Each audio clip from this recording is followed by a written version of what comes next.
അസ്സലാമു അലൈക്കും വറഹ്മത്തുള്ളാഹി. എല്ലാവർക്കും എൻ്റെ വിനീതമായ നമസ്കാരം. ബഹുമാന്യ അധ്യക്ഷൻ അഡ്വക്കേറ്റ് കെ അബ്ദുൽ സാഹിബ് അവർ, ആദരണീയനായ അബ്ദുൽ ഹമീദ് മാഷമിൽ അവർ, നമ്മുടെ പ്രിയങ്കരനായ സ്ഥാനാർത്ഥി PK ബഷീർ സാഹിബ്, ഇവിടെ സ്വാഗതം ആശംസിച്ച ഗഫൂർ കൂറുമാടൻ, ഇവിടെ വേദിയിൽ ഉപേക്ഷിച്ചായിട്ടുള്ള ജനപ്രതിനിധികളടക്കമുള്ള ഐക്യ ജനാധിപത്യ മുന്നണിയുടെ കരുത്തരായ നേതാക്കളെ,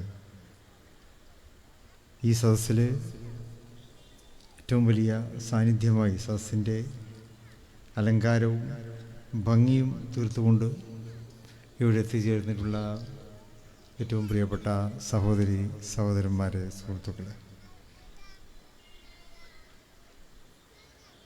ഈ വേദിയിൽ നിന്നുകൊണ്ട് ഈ സദസ്സ് നോക്കിക്കാണുമ്പോൾ ഇത് ഏതെങ്കിലും ഒരു മണ്ഡലം കൺവെൻഷൻ്റെ പ്രതീതിയല്ല. മുസ്ലിം ലീഗിൻ്റെയോ കോൺഗ്രസിൻ്റെയോ ഒരു ജില്ലാ സമ്മേളനം നടക്കുന്ന ഒരു പ്രതീതിയാണ് ഈ സദസ്സിനെ വീക്ഷിക്കുമ്പോൾ നമുക്ക് തോന്നുന്നത്. ഒരുപക്ഷെ ഈ തെരഞ്ഞെടുപ്പിൻ്റെ വേളയിൽ ഞാൻ പങ്കെടുത്ത ഏറ്റവും വലിയ കൺവെൻഷൻ വേറനാടിലെ ഈ തെരഞ്ഞെടുപ്പ് കൺവെൻഷനാണ്. അതിന് കാരണം ഞാൻ പറയേണ്ടതില്ലല്ലോ. ഗഫൂർ ഇവിടെ സൂചിപ്പിച്ചതുപോലെ, അധ്യക്ഷനും ഇവിടെ പറഞ്ഞതുപോലെ, നിങ്ങൾ ഓരോരുത്തരുടെയും മനസ്സിൽ ചേക്കേറിക്കഴിഞ്ഞിട്ടുള്ള ഒരു സ്ഥാനാർത്ഥി, ആ സ്ഥാനാർത്ഥിയോട് നിങ്ങൾ കാണിക്കുന്ന ബഹുമാനവും സ്നേഹവും കരുതലുമാണ് നിങ്ങളെ ഓരോരുത്തരെയും ഇവിടെ എത്തിച്ചിട്ടുള്ളത്. ഇനി ഏപ്രിൽ 9 വരെ നിങ്ങൾക്കാർക്കും ഒരു വിശ്രമവും ഉണ്ടാവുകയില്ല എന്നുള്ളത് നിങ്ങളുടെയൊക്കെ മുഖങ്ങൾ വിളിച്ചോതുന്നുണ്ട് എന്നുള്ളതും ഈ തെരഞ്ഞെടുപ്പിൽ നമുക്ക് വലിയ ആശ്വാസം പകരുന്ന ഒരു കാര്യമാണ്. കഴിഞ്ഞ 3 ടേമുകളായി ഇവിടെ മത്സരിച്ച് വിജയിച്ച പ്രിയപ്പെട്ട PK ബഷീർ 3 ടേം പൂർത്തിയാക്കിയാൽ ഇനി മത്സരിക്കുമെന്നൊക്കെ സംശയമുണ്ടായിരുന്നു അദ്ദേഹത്തിന്. പക്ഷെ പാർട്ടിക്കൊരു പുനരാലോചന വേണ്ടി വന്നില്ല. ഏറനാട് PKB തന്നെ മത്സരിക്കട്ടെ എന്ന് ഒറ്റക്കെട്ടായിട്ട് പാർട്ടി തീരുമാനിക്കുകയായിരുന്നു. അത് ഏറ്റവും വലിയ ശരിയായിരുന്നു എന്നിപ്പോൾ നിങ്ങളുടെ എല്ലാം ഈ വലിയ സാന്നിധ്യം പാർട്ടിയെ ബോധ്യപ്പെടുത്തിയിരിക്കുകയാണ്. ഈ തെരഞ്ഞെടുപ്പ് കേരളത്തെ വീണ്ടെടുക്കുന്നതിന് വേണ്ടിയുള്ള ഒരു തെരഞ്ഞെടുപ്പാണല്ലോ. ഒരു പതിറ്റാണ്ട് കാലമായി കേരളത്തിലെ ജനങ്ങൾ ഇരുട്ടിൽ തപ്പുകയായിരുന്നു. ഒരു ഗവൺമെൻറ്റിൽ നിന്നും ജനങ്ങൾക്ക് ലഭിക്കേണ്ടതായിട്ടുള്ള ആനുകൂല്യങ്ങളോ അവകാശങ്ങളോ അതൊന്നും ലഭിച്ചില്ല എന്ന് മാത്രമല്ല, ജനങ്ങളോട് പുറം തിരിഞ്ഞു നിന്ന ഒരു സമീപനമായിരുന്നു ഗവൺമെൻറ്റിൻ്റെ എല്ലാ വകുപ്പുകളിൽ നിന്നും ജനങ്ങൾക്ക് നേരിടേണ്ടി വന്നത് എന്നതും മാധ്യമങ്ങൾ പരിശോധിച്ചാൽ നമുക്ക് മനസ്സിലാക്കുവാൻ പറ്റും. പല കോടതി വിധികൾ പോലും സർക്കാരിനെതിരെ ഉണ്ടായിട്ടുണ്ട്. കോടതികളുടെ വിധി എന്ന് പറയുമ്പോൾ കോടതിയുടെ കണ്ടെത്തൽ, ജഡ്ജിമാരുടെ അഭിപ്രായങ്ങൾ ഗവൺമെൻറ്റിനെ തിരുത്താൻ വേണ്ടി പലപ്പോഴും വന്നിട്ടുണ്ടായിരുന്നു. 3 ഉപതെരഞ്ഞെടുപ്പുകൾ ഈ സർക്കാർ വന്നതിന് ശേഷം കേരളത്തിൽ നടന്നു. തൃക്കാക്കരയിലും പാലക്കാട്ടും ഇപ്പോൾ ഏറ്റവും ഒഴിവിലായി നമ്മുടെ നിലമ്പൂരിലും. അവിടെയെല്ലാം ഐക്യ ജനാധിപത്യ മുന്നണിക്ക് ശക്തമായ ഭൂരിപക്ഷത്തോടെ ആ തെരഞ്ഞെടുപ്പുകളൊക്കെ ജയിക്കുവാൻ കഴിഞ്ഞു. അത് സർക്കാരിനോടുള്ള ജനങ്ങളുടെ മടുപ്പ് കൊണ്ടാണ് ആ 3 ഉപതെരഞ്ഞെടുപ്പിൽ ഐക്യജനാധിപത്യ മുന്നണിക്ക് ജയിക്കുവാൻ കഴിഞ്ഞത്. എന്നിട്ടും ഗവൺമെൻറ് പഠിച്ചില്ല എന്നുള്ളതാണല്ലോ. പ്രഹരം കിട്ടിയിട്ടും എന്നെ തല്ലേണ്ട അമ്മാവ, ഞാൻ നന്നാവുകയില്ല എന്ന് പറഞ്ഞ് എന്നതുപോലെയായിരുന്നു. ഏതായാലും ഇനിയിപ്പോൾ നമുക്ക് നല്ലൊരു യാത്രയപ്പ് ഗവൺമെൻറ്റിന് കൊടുക്കാം. ഏപ്രിൽ 9 ആ പോളിങ്ങിലൂടെ യാത്രയപ്പ് ഗവൺമെൻറ്റിന് കൊടുത്തുകൊണ്ട് മറ്റൊരു ഗവൺമെൻറ്റിനെ നമുക്ക് സെക്രട്ടേറിയറ്റിലേക്ക് സ്വീകരിച്ച് ആനയിക്കാം. നമ്മുടെ പ്രിയങ്കരനായ പ്രതിപക്ഷ നേതാവ് വി ഡി സതീശൻ, അദ്ദേഹം കേരളത്തിൻ്റെ ഒരറ്റത്തു നിന്നും തുടങ്ങി യാത്ര. ആ യാത്ര എല്ലാ മണ്ഡലങ്ങളെയും സ്പർശിച്ചുകൊണ്ട് കടന്നു പോവുകയുണ്ടായി. നിങ്ങളിൽ പലരും ഇവിടെ മലപ്പുറം ജില്ലയിൽ നടന്ന യാത്രയിൽ മാത്രമല്ല മറ്റു പല ജില്ലകളിലും അതൊക്കെ കാണാൻ വേണ്ടി പോയിട്ടുണ്ടാവും. അവിടങ്ങളിലൊക്കെ തന്നെ നല്ല ജനസാന്നിധ്യം നമുക്കൊക്കെ കാണുവാൻ കഴിയും. അപ്പോൾ അതുതന്നെ ഏറ്റവും നല്ലൊരു ശുഭലക്ഷണമായിരുന്നു. നേരത്തെ ഇവിടെ കെ അബ്ദുക്കുട്ടി സാഹിബ് ഇവിടെ പറഞ്ഞതുപോലെ ടീം UDFൻ്റെ വിജയമാണ് സതീശൻ്റെ യാത്രയെ അത്ര വലിയ യാത്രയാക്കി മാറ്റിയത് എന്നുള്ളതാണ്. ആ ടീം UDF ആണ് ഇനി അടുത്ത 5 വർഷക്കാലം കേരളം ഭരിക്കുവാൻ പോകുന്നത് എന്നുള്ളതിൻ്റെ തെളിവ് കൂടിയായിരുന്നു അത്. അതേ അവസരത്തിൽ ആ സമയത്ത് തന്നെ വേറെ ചില യാത്രയും കേരളത്തിലൂടെ കടന്നു പോവുകയുണ്ടായി. അത് നിങ്ങളിൽ ചിലരൊക്കെ കണ്ടിട്ടുണ്ടാവും. പക്ഷെ ആ യാത്ര കണ്ടപ്പോൾ നമുക്ക് തോന്നി, ആ യാത്രക്ക് സ്വീകരണമാണോ യാത്രയപ്പാണോ ജനങ്ങൾ കൊടുത്തത് എന്ന് പലപ്പോഴും നമുക്ക് തോന്നിയിട്ടുണ്ട്. ആ രീതിയിലായിരുന്നു ആ യാത്ര. ഏതായാലും ഇപ്പോൾ അവസാനം നമ്മൾ യാത്രയപ്പ് നടത്താൻ തീരുമാനിച്ചിരിക്കുന്നു. ഇനി നമുക്ക് സെക്രട്ടേറിയറ്റിൽ കേരളത്തെ കെട്ടിപ്പടുക്കുവാനുള്ള ഒരു ഭരണത്തെ നമുക്ക് കൊണ്ടുവരേണ്ടതുണ്ട്. വിദ്യാഭ്യാസം കൊണ്ടും സാക്ഷരത കൊണ്ടും രാഷ്ട്രീയ പ്രബുദ്ധത കൊണ്ടും കാഴ്ചപ്പാട് കൊണ്ടും വളരെ മുന്നിൽ നിൽക്കുന്നൊരു സംസ്ഥാനമാണ് നമ്മുടെ കേരളം. അതിനനുസൃതമായി ഉള്ള ഒരു ഭരണ നേതൃത്വം കേരളത്തിന് ആവശ്യമാണ്. അഭ്യസ്തവിദ്യരായിട്ടുള്ള യുവാക്കൾ കേരളത്തിൽ നിൽക്കുന്നില്ല. അവർ പുറം സംസ്ഥാനങ്ങളിലേക്ക് പോവുകയാണ്. അവർ ഇന്ത്യ വിട്ടുപോവുകയുമാണ്. ജോലി തേടി പോകുന്നു, അവസരങ്ങൾ തേടി പോകുന്നു. കാരണം കേരളത്തിൽ അവർക്ക് അവസരങ്ങൾ ലഭിക്കുന്നില്ല. മറ്റ് സംസ്ഥാനങ്ങളും മറ്റ് രാജ്യത്തൊക്കെ പോയി അവരുപജീവനം തേടുന്നു, അല്ലെങ്കിൽ നല്ല ജോലി സമ്പാദിക്കുന്നു. അവരെ കുറ്റപ്പെടുത്തിയിട്ട് കാര്യമില്ല. പക്ഷെ നമ്മൾ മനസ്സിലാക്കേണ്ടത് കേരളത്തിന് തന്നെ പ്രയോജനപ്പെടുത്തേണ്ട വിഭവശേഷിയാണ് ഇതര സംസ്ഥാനങ്ങളിലേക്കും മറ്റു രാജ്യങ്ങളിലേക്കും ഒഴുകിക്കൊണ്ടിരിക്കുന്നത് എന്നുള്ളതാണ്. ഇവിടെ ജനിച്ചു വളർന്ന നമ്മുടെ സഹോദരീ സഹോദരന്മാർ, അപ്പോൾ അവരെ നമുക്ക് തന്നെ പ്രയോജനപ്പെടുത്തണമല്ലോ. പല കുട്ടികളും വിദേശ രാജ്യത്ത് പഠിക്കുവാൻ വേണ്ടി പോകുന്നുണ്ട്. ഇവിടെ അവർക്കനുസൃതമായിട്ടുള്ള കോഴ്സുകളില്ലാത്തത് കൊണ്ടാണ്.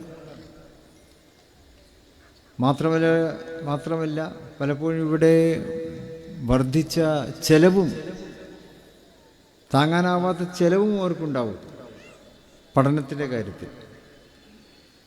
എന്നാൽ സ്റ്റഡി ഇൻ അബ്രോഡ് എന്ന ഒരു സംവിധാനം തന്നെ കേരളത്തിൻ്റെ നാനാഭാഗങ്ങളിലും ഇപ്പോൾ വളരെ സജീവമായി പ്രവർത്തിച്ചു കൊടുക്കുകയാണ്. വിദേശത്ത് പഠിക്കുക എന്നുള്ളത് ചുരുങ്ങിയ ചെലവിൽ അവർക്ക് പഠിക്കുവാൻ കഴിയും. അവർക്കിഷ്ടപ്പെട്ട കോഴ്സുകൾ എടുക്കുവാൻ കഴിയും. ആ നിലക്ക് അവരവിടെ പഠിക്കാൻ പോകുന്നു, ശരി തന്നെയാണ്. പക്ഷേ പോയി അവിടെ പഠിക്കാൻ പോകുന്നവർ പിന്നെ ഇങ്ങോട്ടേക്ക് തിരിച്ചു വരുന്നില്ല എന്നുള്ളതാണ്. അതിന് കാരണം എന്താണ്? തിരിച്ചു വന്നിട്ട് കാര്യമില്ല. പഠിച്ചത് നല്ല ജോലി കിട്ടാനാണല്ലോ. അതിവിടെ കിട്ടുകയില്ല. അവർ പഠിച്ച രാജ്യത്ത് നല്ല ജോലി കിട്ടുന്നു. ആ രാജ്യക്കാർ ഇങ്ങനെയുള്ള യുവാക്കൾക്ക്, യുവതികൾക്ക് നല്ല ജോലി കൊടുക്കാൻ തയ്യാറാകുന്നു. അവരുടെ വിഭവശേഷി പ്രയോജനപ്പെടുത്തുവാൻ തയ്യാറാകുന്നു. അവരുടെ ബുദ്ധിയും അവരുടെ പ്രവർത്തന മികവും ആ രാജ്യങ്ങൾ പ്രയോജനപ്പെടുത്തുന്നു. ഇതൊക്കെ തന്നെ നമ്മുടെ നാടിന് അവകാശപ്പെട്ടതായിരുന്നു. അപ്പോൾ ഇതെല്ലാം നമുക്ക് ഇങ്ങോട്ടേക്ക് തന്നെ തിരിച്ചു കൊണ്ടുവരണം. കേരളത്തിന് അവകാശപ്പെട്ട കേരളീയരുടെ ആ വിഭവ സമ്പത്ത്, വിഭവശേഷി, അത് കേരളത്തിലേക്ക് തന്നെ നമുക്ക് കൊണ്ടുവന്നുകൊണ്ട് ഇവിടത്തെ നമുക്ക് പ്രയോജനപ്പെടുത്താൻ അതിനാവശ്യമായിട്ടുള്ള ആസൂത്രണങ്ങളും പദ്ധതികളും സംരംഭങ്ങളും അത് കേരളത്തിൽ തന്നെ ഐക്യ ജനാധിപത്യ മുന്നണി ഉറപ്പ് നൽകുകയാണ്. നമ്മുടെ പ്രകടന പത്രികകളിൽ അതുണ്ട്. ആരോഗ്യ മേഖലയിലും ആരോഗ്യ ഇൻഷുറൻസ് എന്താണ് രാഹുൽ ഗാന്ധി തിരുവനന്തപുരത്ത് പ്രഖ്യാപിച്ചല്ലോ. വിദേശ രാജ്യങ്ങളിലെ ആരോഗ്യ ഇൻഷുറൻസ്, പ്രത്യേകിച്ച് ഗൾഫ് രാജ്യങ്ങളിലൊക്കെ അറിയുന്നവരാണ് നിങ്ങളെല്ലാവരും. അവിടേക്ക് ആരോഗ്യ ഇൻഷുറൻസ് ഉണ്ട്. അവിടെ വർദ്ധിച്ച ചിലവാണ്. പക്ഷേ ഈ ആരോഗ്യ ഇൻഷുറൻസ് പദ്ധതിയിൽ അംഗമായി കഴിഞ്ഞാൽ ആ ചിലവിനെ മറികടന്നുകൊണ്ട് നല്ല ചികിത്സ അവർക്കൊക്കെ നേടുവാൻ കഴിയും. എന്നപോലെ കേരളത്തിലും, കാരണം ഇപ്പോൾ ജീവിതശൈലി രോഗങ്ങൾ, പെട്ടെന്നുള്ള രോഗങ്ങൾ, ഇതൊക്കെ തന്നെ വർദ്ധിച്ചു വരുന്ന സാഹചര്യമാണല്ലോ. അതിനൊക്കെ തന്നെ വലിയ ചിലവുള്ള ചികിത്സയുമാണ്. സാധാരണക്കാർക്ക് താങ്ങാൻ കഴിയാത്തതാണ്. അപ്പോൾ അവർക്ക് ആരോഗ്യ ഇൻഷുറൻസ് അത് വലിയ സഹായമാണ്. ഗവൺമെൻറ് വളരെ ആലോചിച്ചെടുത്തിട്ടുള്ളൊരു ഗവൺമെൻറ്റല്ല, നമ്മുടെ ഐക്യ ജനാധിപത്യ മുന്നണി വളരെ ആലോചിച്ചെടുത്തിട്ടുള്ളൊരു തീരുമാനമാണ്. അതിലൂടെ ആരോഗ്യ ഇൻഷുറൻസ് നടപ്പാക്കി കേരളത്തിലെ ജനങ്ങൾക്ക് ചികിത്സ സൗകര്യങ്ങൾ എളുപ്പമാക്കുന്നതിനുള്ള പദ്ധതിയും UDF അവതരിപ്പിക്കുന്നുണ്ട് എന്നുള്ളതും UDFനെ അധികാരത്തിലേക്ക് തിരിച്ചു കൊണ്ടുവരുവാനുള്ള കാരണങ്ങളായി നമുക്ക് ചൂണ്ടിക്കാണിക്കുവാൻ കഴിയും. ഇങ്ങനെ ജീവിതത്തിൻ്റെ നാനാതുറകളിലും ജനങ്ങളോടൊപ്പം നിൽക്കുന്നൊരു ഗവൺമെൻറ്. ഇപ്പോൾ രണ്ട് LDFും UDFും നമ്മളാണ് ഇവിടെ മത്സരിക്കുന്നത്. UDF ജനങ്ങളോടൊപ്പം നിന്നുകൊണ്ട് മത്സരിക്കുകയാണ്. LDF ജനങ്ങളിൽ നിന്ന് അകലം പാലിച്ചുകൊണ്ടുള്ള ഒരു മുന്നണിയാണ്. അവരുടെ രാഷ്ട്രീയം അങ്ങനെയാണ്. അപ്പോൾ ജനങ്ങളിൽ നിന്ന് അകന്നു കഴിയുന്നത് കൊണ്ട് ജനങ്ങളോട് അവർക്കൊന്നും പറയാൻ പറ്റുന്നില്ല. അപ്പോൾ അവർ അതിന് കണ്ടുപിടിച്ചിട്ടുള്ള സൂത്രം എന്താണ്? വലിയ പരസ്യ ബോർഡ് സ്ഥാപിച്ച് അതിലൂടെ ജനങ്ങളോട് സംസാരിക്കുന്ന ഒരു സാഹചര്യം. അതാണ് ഇപ്പോൾ ഇടതുപക്ഷം ഇവിടെ നടപ്പായിക്കൊണ്ടിരിക്കുന്നത്. PRDയുടെ മറ്റും പരസ്യത്തിലൂടെയാണല്ലോ ഗവൺമെൻറ് ജീവിക്കുന്നത്. ബസ്സായ KSRTC ബസ്സുകളിലൊക്കെ പരസ്യമാണ്. അതിലൂടെയാണ് അവർ ജനങ്ങളോട് സംവദിച്ചു കൊണ്ടിരിക്കുന്നത്. കേരളം രക്ഷപ്പെട്ട ഒരൊറ്റ മേഖലയേ ഉള്ളൂ. നേരത്തെ പൂർവ്വമാണം വേറൊരു മേഖല പറഞ്ഞു. മറ്റൊരു മേഖല എന്നുള്ളത് പരസ്യ മേഖലയാണ്. പരസ്യ മേഖല സമ്പന്നമാക്കി എന്നുള്ളതാണ് ഇപ്പോഴത്തെ ഗവൺമെൻറ് ചെയ്തിട്ടുള്ള ഒരു കാര്യം. പക്ഷെ ഒന്നും സാധാരണക്കാർക്ക് ഒരു കാര്യവും അതേ സംബന്ധിച്ചില്ല എന്നുള്ളതാണ്. എന്നാൽ UDFന് പരസ്യ ബോർഡിൽ കയറി സംസാരിക്കേണ്ട ഗതികേടില്ല.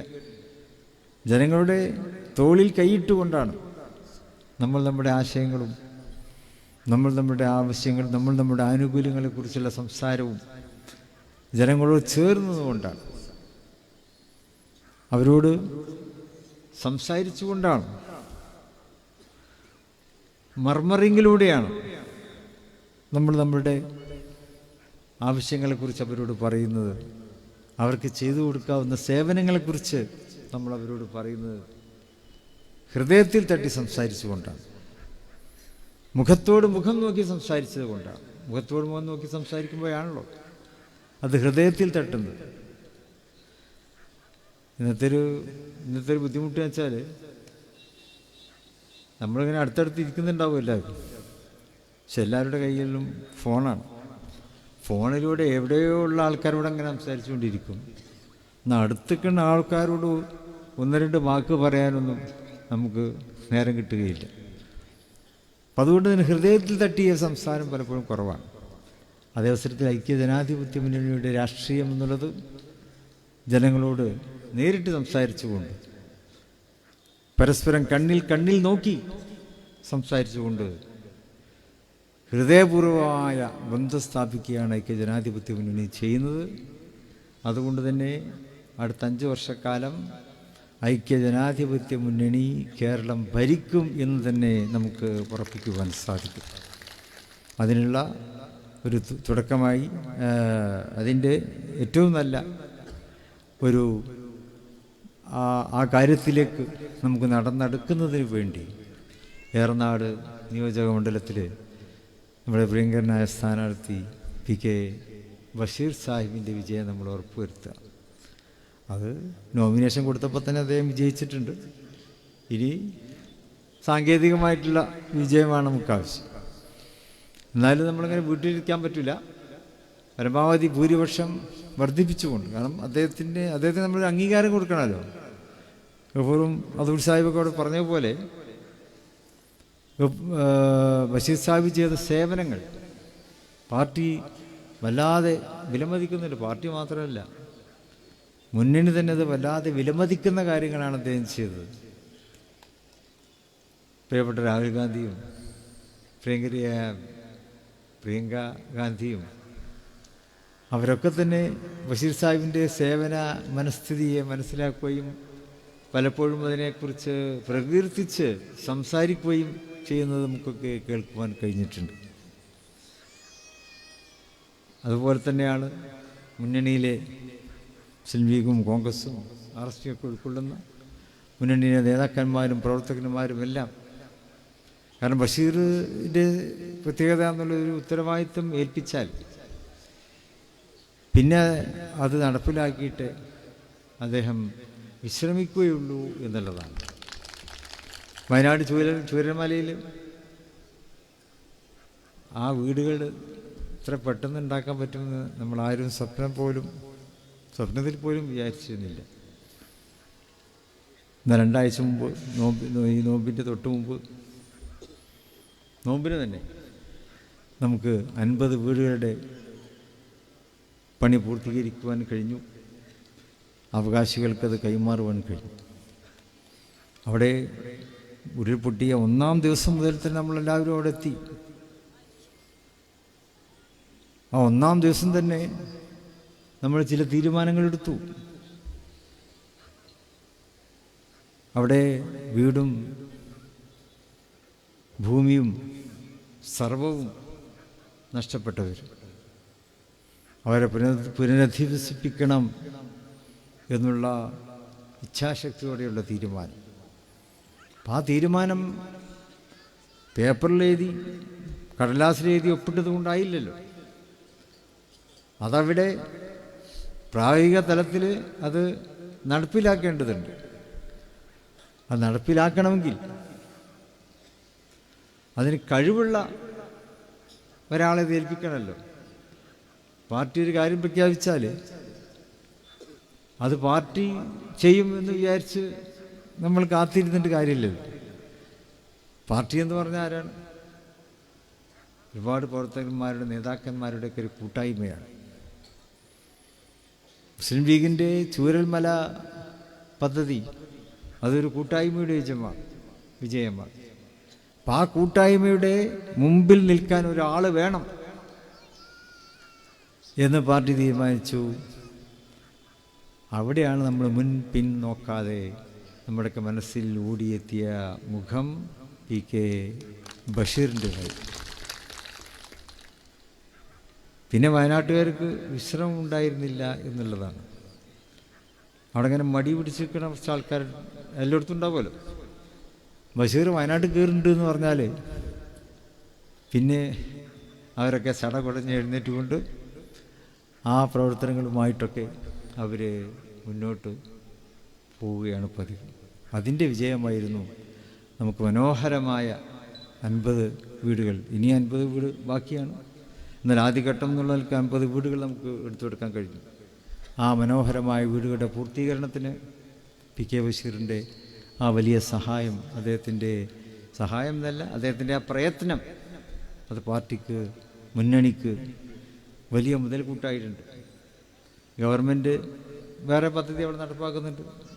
ആവശ്യമാണ്, നല്ലത് തന്നെയാണ്, ആവശ്യക്കാർക്ക് തന്നെ ഉള്ളതാണ്. ഗവൺമെൻറ് നടപ്പാക്കുമ്പോൾ നമ്മളൊരു മുന്നണിയാണല്ലോ. മുസ്ലിം ലീഗ് മാത്രമല്ലോ, മുസ്ലിം ലീഗ് പ്രതിനിധാനം ചെയ്യുന്ന ഐക്യ ജനാധിപത്യ മുന്നണി. അപ്പോൾ ഐക്യ ജനാധിപത്യ മുന്നണിക്കും അവിടെ കാര്യങ്ങൾ ചെയ്യാം. ആ ഐക്യ ജനാധിപത്യ മുന്നണിയുടെ കാര്യങ്ങളാണ് ബഷീർ അവിടെ വളരെ മുന്നിൽ നിന്നുകൊണ്ട് തന്നെ അത് പൂർത്തീകരിച്ചു തന്നത് എന്നുള്ളതിലും നമുക്ക് വലിയ ചാരിതാർത്ഥ്യമുണ്ട്. അപ്പം അങ്ങനെ സേവന രംഗത്ത് ചരിത്രത്തിൽ അടയാളപ്പെടുത്തിയ ഒരു നാമധേയമായി പി കെ ബഷീർ മാറിയിരിക്കുന്നു. ഇനി 4ാം തവണയും ഏറനാടിൽ വിജയിച്ച് നിയമസഭയിലെത്തുന്ന ആൾ എന്ന ഒരു പൊതു ചരിത്രം കൂടി നമുക്കിവിടെ രചിക്കുവാൻ കഴിയണം. അതിന് അദ്ദേഹത്തിൻ്റെ ചിഹ്നമായ കോണി അടയാളത്തിൽ വോട്ട് രേഖപ്പെടുത്തി വമ്പിച്ച ഭൂരിപക്ഷത്തോടെ അദ്ദേഹത്തെ വിജയിപ്പിക്കണമെന്ന് അഭ്യർത്ഥിക്കുന്നു. തൊട്ടടുത്ത മണ്ഡലങ്ങളിൽ മത്സരിക്കുന്ന മഞ്ചേരിയിലെ റഹ്മത്തുള്ള മത്സരിക്കുന്നു. അതിനപ്പുറത്ത് മലപ്പുറത്ത് കുഞ്ഞാലി സാഹിബ് മത്സരിക്കുന്നു. ഇവിടെ ആര്യാടൻ ഷൗക്കത്ത്, നിലമ്പൂരിൽ നമ്മുടെ ആര്യാടൻ ഷൗക്കത്ത് മത്സരിക്കുന്നു. തിരുവമ്പാടി പ്രിയപ്പെട്ട ഹാസിം മത്സരിക്കുന്നു. ഇങ്ങനെ തൊട്ടടുത്ത മണ്ഡലങ്ങളിലെ UDF സ്ഥാനാർത്ഥികളെയും അതുപോലെ തന്നെ മറ്റെല്ലായിടത്തും മത്സരിക്കുന്ന ഐക്യ ജനാധിപത്യ മുന്നണി സ്ഥാനാർത്ഥികളുടെ വിജയത്തിനൊക്കെ വേണ്ടി നിങ്ങൾ ഓരോരുത്തരും, എല്ലാവരുടെയും ബന്ധുക്കളും മിത്രങ്ങളൊക്കെ അവിടെയൊക്കെ ഉണ്ടാവും. അവരൊക്കെ ഐക്യ ജനാധിപത്യ മുന്നണിക്ക് വോട്ട് നൽകാൻ പ്രേരിപ്പിച്ചുകൊണ്ട് നിങ്ങളും ഈ ദൗത്യത്തിൻ്റെ ഭാഗമായി മാറണം എന്ന് അഭ്യർത്ഥിച്ചുകൊണ്ട് ഞാൻ എൻ്റെ വാക്കുകൾ ഉപസംഹരിക്കുന്നു. സർവേശ്വരൻ നമ്മുടെ പ്രവർത്തനങ്ങളെയൊക്കെ വിജയിപ്പിക്കുമാറാകട്ടെ എന്ന് പ്രാർത്ഥിക്കുന്നു.